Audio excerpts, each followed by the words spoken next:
Hi, and welcome to the Louisiana Department of Education Division of Nutrition Support NSLP After School Snack Program presentation.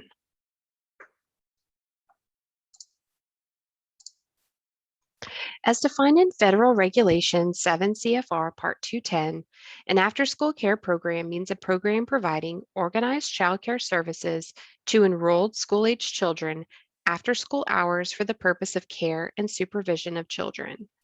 These programs shall be distinct from any extracurricular programs organized primarily for scholastic, cultural, or athletic purposes.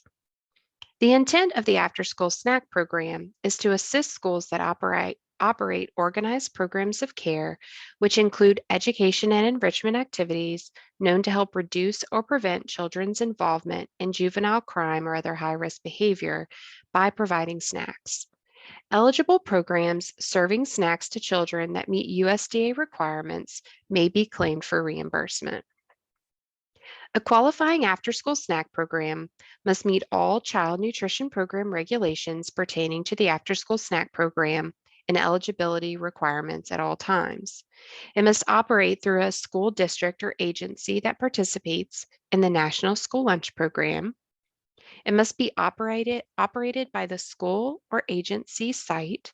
If a contracted program is administering the program at the site, the school is ultimately responsible for ensuring that compliance is maintained, and they shall answer to the SFA.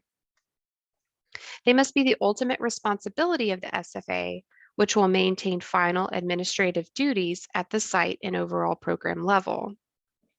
Have the SFA or agency designated as the party entering into an agreement with the LDOE Office of School Nutrition, meet the after-school program definition as summarized above from 7 CFR Part 210, be organized to provide children with regularly scheduled educational or enrichment activities in a setting that is structured and supervised, be open to all children as defined in Federal Regulation 7 CFR Part 215, which states that no person should be subjected to discrimination, which is not only limited to race, color, or national origin under any program or activity. This includes not excluding students based on financial inability to participate, grade achievements, and placement based on qualifying circumstances.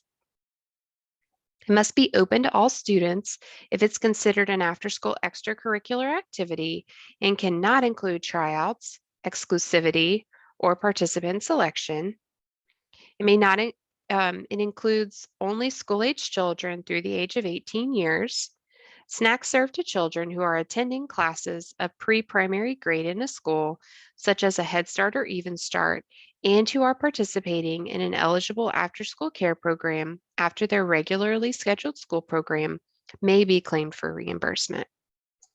It must operate after the school day has ended. There are exceptions for expanded learning time programs. A school operating longer than the traditional school day may be eligible for the after-school snack reimbursement, provided that it operates a school day that is at least 1 hour longer than the minimum number of school day hours required for the comparable grade levels by the local educational agency in which the school is located, and only use federal funds from the after-school snack program and count snacks taken by each student on days when school is in session. Snacks cannot be claimed when school is not in session, on the weekends, on holidays, or during school vacations. An after-school care program site is area eligible if it's located at a school or in the attendance area of a school where at least 50% of the enrolled children are eligible for free or reduced price meals. For example, a high school with less than 50% free or reduced price school enrollment is located in the attendance area of a middle school with 50% or more of the enrolled children eligible for free or reduced price meals. Then the after-school care program located in the high school would be area eligible. For more information, you can see SP 08 2017, CACFP 04-2017, SFSP 03-2017, area eligibility in the child nutrition programs, and this was released on December 1st of 2016. Sites that are not area eligible must document participating children's individual eligibility status. In most cases, children participating in the NSLP after-school snack service will have an eligibility determination for the NSLP. The SFA sponsoring the after-school care program could use participating children eligibility status for the NSLP to document individual eligibility for the snack service. If an approved free or reduced price application or direct certification match is not on file for a child, the SFA will earn the paid rate of reimbursement for snacks served to that child unless the child's household applies and is approved for free or reduced price benefits. The staff administering the after-school program and participating in the after-school snack program will be responsible for distributing snacks to the students attending the after-school program, for indicating and maintaining documentation as determined between the after-school snack programs and SFA when one complete snack is served to each student. This must be distinguishable from an attendance roster. And thirdly, following instructions set by the SFA to complete and submit required documentation and to maintain all food safety standards. The SFA's responsibilities for snack service. SFAs may claim reimbursement for no more than one after-school snack per child per day. Any excess snacks that are produced can be served but cannot be claimed. It's up to the SFA to determine how leftovers or extras will be tracked and/or monitored. A count from the attendance roster or sign-in sheet cannot be used.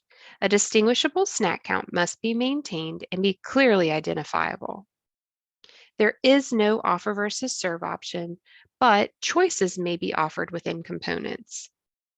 Snacks being offered must come from a source that was procured competitively and based on the regulations set forth relating to the federal child nutrition programs, including the after-school snack program. And they must ensure that there is a snack HACCP or food safety plan. Proper food preparation, serving, and storing practices must be in place.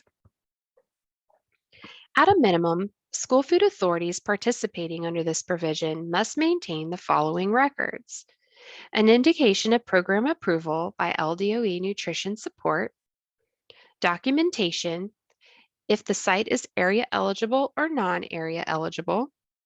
Area eligible must record and report the total number of snacks served each day. Non-area eligible sites must record and report the number of snacks served each day by category of reimbursement, such as free, reduced, or paid. Documentation of snack counts taken by the after-school program administrator. Documentation of individual child's attendance on a daily basis for all programs. Documentation of compliance with snack meal pattern requirements, including but not limited to production records, and documentation of the on-site reviews completed, which will be discussed in the next section. The SFA must review each program 2 times during the operating time period, the first of which must take place during the first 4 weeks of program operation. During the reviews, the SFA should monitor the counting and claiming procedures, ensure the snack meal pattern is being followed, and observe adherence to food safety guidelines and practices. Areas not meeting the requirements should be documented and discussed with staff administering the after-school snack program immediately. The staff of an after-school program participating in the after-school snack program must receive proper training from the SFA to ensure that program operates within the USDA regulations. Topics that the SFA should cover include identifying a reimbursable snack, documenting students who have taken a snack, so only 1 snack per child per day may be claimed, documenting other items such as leftovers. This can be used and tracked so the SFA can monitor if snacks delivered minus the leftovers equal the snacks documented as being provided to students in attendance. Staff should be trained on procedures for submitting proper documents, food safety procedures, civil rights compliance, and the length of time for record retention. Next, let's discuss after-school snack program reimbursable snack chart. A reimbursable snack, according to federal regulations for the after-school snack program, is a complete serving of any two of the components listed on the following chart. This chart was adapted from the USDA Food Buying Guide to set guidelines that help identify what qualifies as a serving size to meet a full serving of each component that may be offered as part of a reimbursable snack. Use the following table to determine what should be served to the varying age grade groups defined. The USDA Food Buying Guide should also be used to determine what foods would meet the appropriate quantities required for each component. If you'll notice on their chart, there are some superscripts that have different annotations. So for number 1, children aged 12 and older may be served larger portions based on their greater food needs. They may not be served less than the minimum quantities listed in this chart. The number 2, which you can see on vegetable or fruit, full strength vegetable and or fruit juice, or an equivalent quantity of any combination of vegetables, fruits, and juice. 3, grains must be whole grain or enriched, or made from whole grain or enriched flour or meal that may include bran and or germ. Cereal must be whole grain, enriched, or fortified. The number 4, either volume, which is measured in cups, or weight, which is measured in ounces, whichever is less. So for instance, a 1/4 cup of granola or 1 1/4 cup of puffed cereal. Number 5, a serving consists of the edible portion of the cooked lean meat or poultry or fish.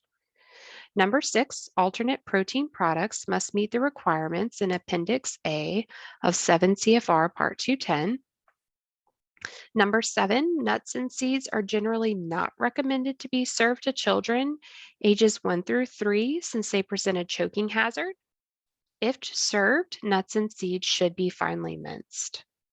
Number 8, yogurt may be plain or flavored, unsweetened or sweetened, commercially prepared.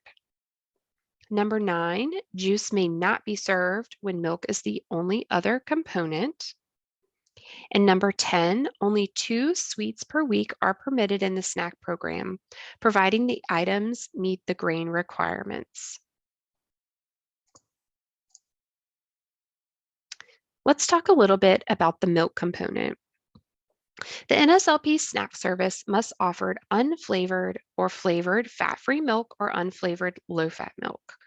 Milk variety is not required in the NSLP snack service, as it is during NSLP. When milk is served as one component, juice may not be served as the other component unless there's another component offered, which is not a beverage. Milk may be served as a beverage or used with food such as cereal, as long as the milk remains a distinguishable component. So for instance, fat-free or 1% milk will count if it's mixed in with a smoothie. However, ice cream, custard, or pudding are not creditable snack items and may not be served to meet any part of the snack requirement. Yogurt, cheese, or foods that contain milk may not be substituted for the fluid milk requirement. Yogurt and cheese are creditable as meat or meat alternate. Next, we'll talk a little bit about meat alternate. Nuts, seeds, nut butters, yogurt, and natural and pasteurized processed cheese may fulfill this component. Cottage cheese is creditable, but twice as much is needed because it contains less protein and more moisture than natural and processed cheese. A 2-ounce serving of cottage cheese is equivalent to only 1 ounce of meat alternate. Dried beans or peas may be served as a meat alternate or as a fruit or vegetable. However, they may not be served as both in the same snack. Next, we'll talk about vegetables and fruits. Either a fruit or a vegetable can meet this component. Vegetable and fruit juices must be full strength 100% juice. And when juice is served as one component, milk may not be served as the second component. And lastly, grains. All grains and breads must be enriched or whole grain, flour or meal, or if it's cereal, the product must be whole grain, enriched, or fortified. And popcorn is now creditable according to SP 23-2019. Here's a chart that shows creditable versus non-creditable snack foods. When planning snack menus, always make sure that the foods used to meet the meal pattern requirements are creditable. The following list is not all-inclusive and is provided only as a guide. And you can see the left side is the non-creditable items and the right side is the creditable items. Thank you so much for joining us on this presentation of the After School Snack Program. If you have any questions, you can contact the Louisiana Department of Education Division of Nutrition Support at 225-342-9661, or you can email childnutritionprograms@la.gov. Thank you so much for joining us.